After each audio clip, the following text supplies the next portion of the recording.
It was the year 1600 when Kepler moved to Prague. He was walking the streets of Prague, scratching his head and thinking about revolutions. Yes, revolutions in plural, because he was thinking about how planets move around the sun. He was given a task by his employer/supervisor, Tycho Brahe, who was considered to be the best astronomer before the discovery of a telescope, which is a weird flex, but okay. And he gave him the task of figuring out the movement of Mars. And this was a very difficult task to do. So let me move back in time a little. Well, actually a lot. And you won't believe AI didn't generate this picture. This was all done by myself. Imagine your life as a person living 10,000 years ago. Everything was super chaotic. One day it was rainy. Then, I don't know, a week without a rain. Now, a dangerous animal came and it started chasing you, and then you were looking for food, and there was basically no order in your life. No alarm clock, no tram to bring you to work, and so on. Everything was super chaotic. Everything but the night sky. Night sky was very predictable. First thing, it came every day. Every day in the evening, stars came out, it became dark, and then after a very predictable amount of time, sun came back again. Stars were doing something very predictable, basically doing nothing. They looked the same the year you were born and the year you died. They just were very constant, which is also nice and very predictable. Moon was moving a lot, but again, in a very predictable fashion. It was growing big and small and big and small. And people started noticing patterns and started to figure out how can we use this periodicity, this order, to our benefit. So, for example, they start designing different calendars. Part of the people were using moon for the calendar, they have lunar calendars, others were using sun for the calendar, and there is a mismatch. So they started devising rules how to handle those mismatches.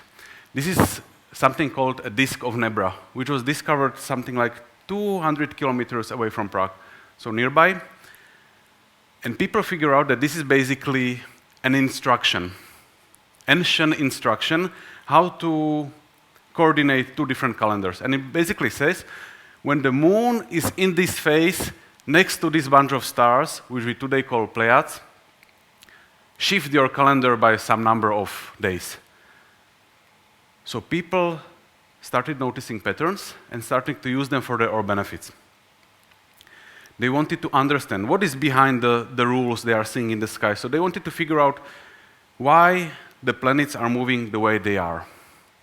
They believe the sky is perfect. So the geometric expression of something that is perfect is a circle. So they want to see if there is a way of fitting the movement of planets using circles. And it didn't work very well. So someone came and suggested, maybe we should put circles on top of circles, something called epicycles, and planets would be moving in a very weird fashion. And it was a very fine description for the planets moving across the sky. But it wasn't perfect. And this is the situation into which Kepler came. And his goal was basically figure out how Mars moves around the sun in this weird shape.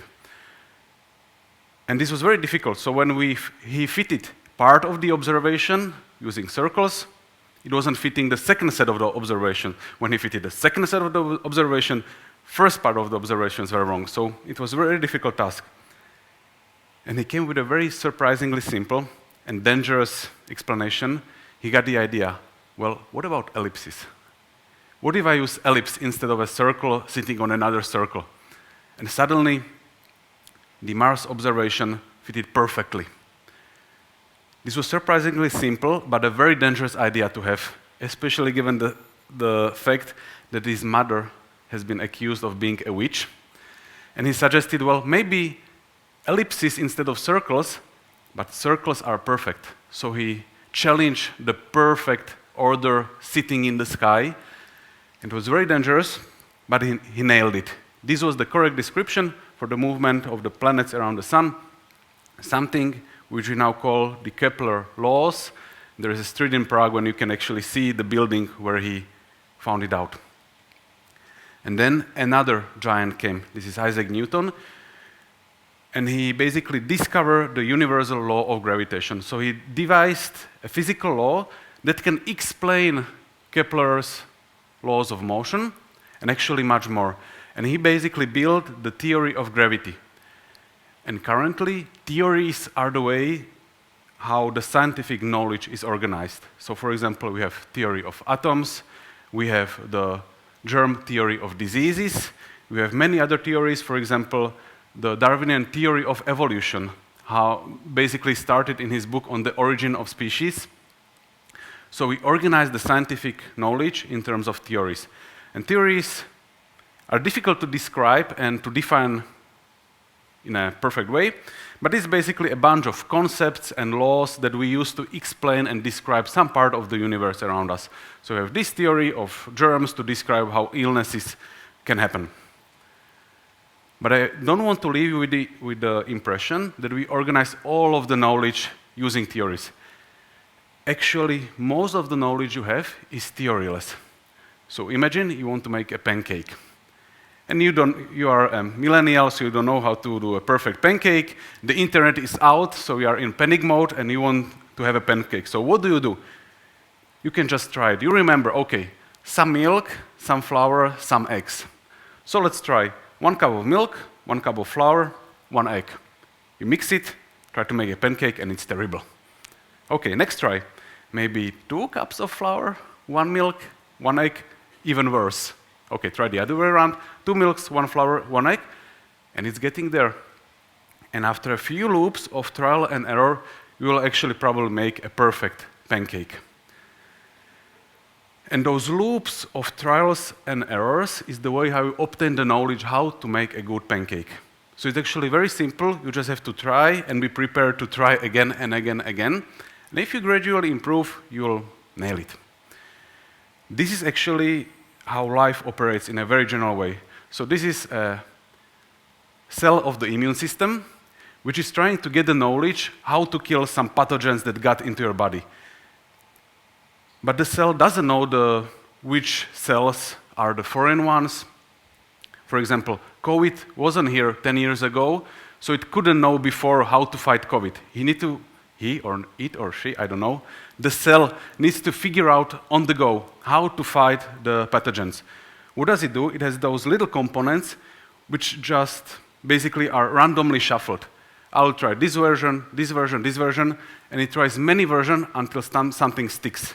And then it sticks and it can kill the pathogen, and then actually it will remember which combination is useful and keep it for the rest of life or for as many years as possible. So your immune system can obtain knowledge how to fight things that are trying to get inside your body. How does this picture look from the other side, from the side of viruses? So viruses are those little things with something called spike protein on the top. You can think of it as a little hook. And the virus uses this hook to get into your cells and use those cells to multiply.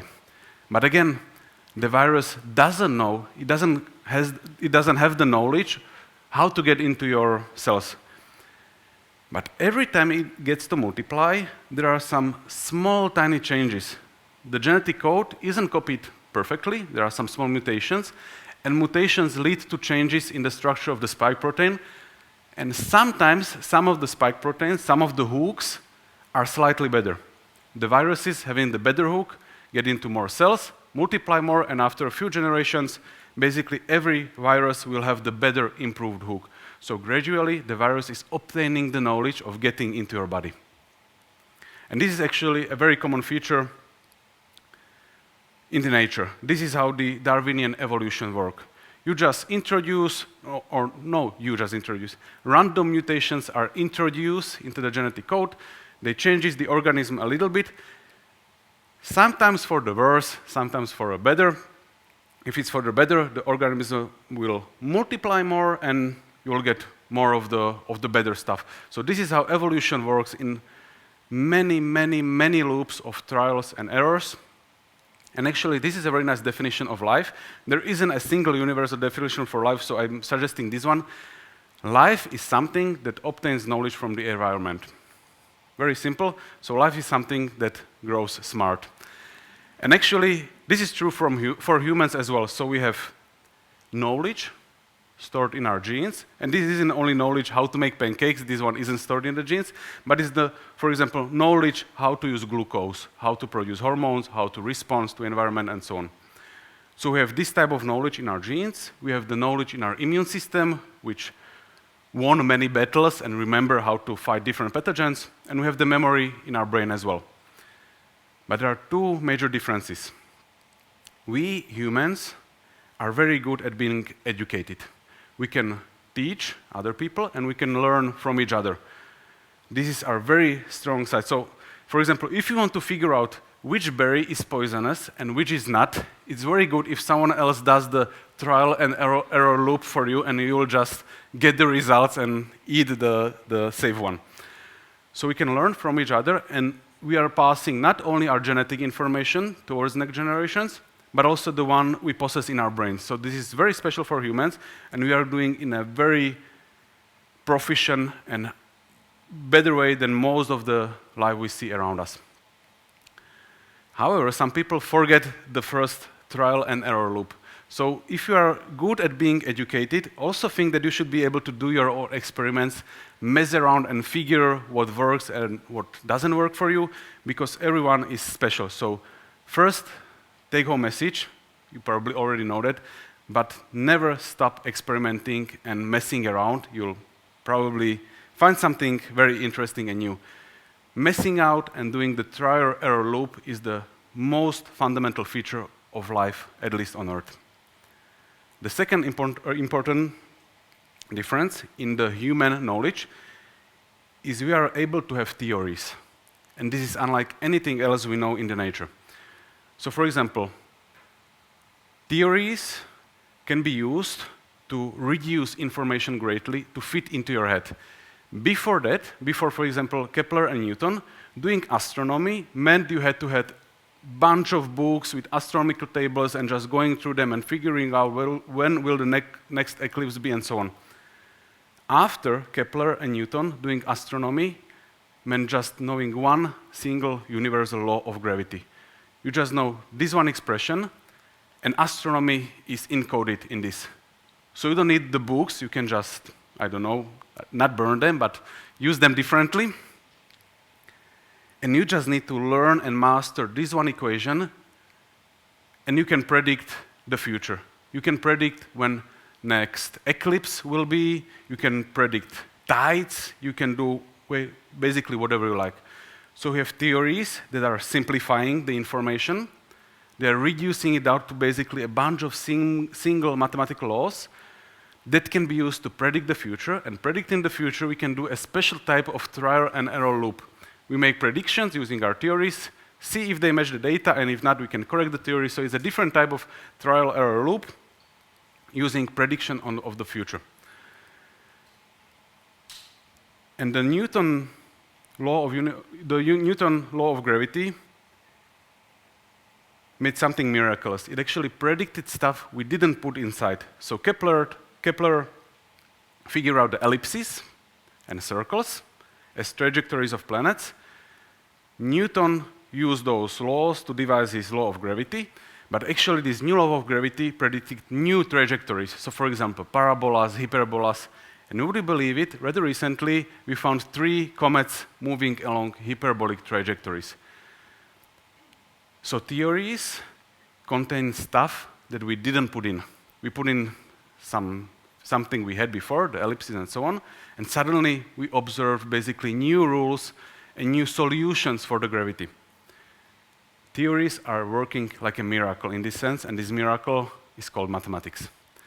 Because of mathematics, theories can contain more than we put in before. And the perfect example for this is another giant that walked cities of Prague, Albert Einstein. But to put him on a more serious note, he's not happy we took the beer away. Einstein was working in Prague, actually at Charles University, before I think it was called German University. and he was thinking about gravity. And this is the miracle aspect of theories.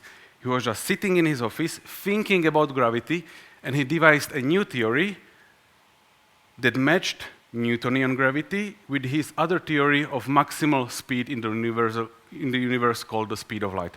So he matched those two theories together. He obtained something which is called the general theory of relativity.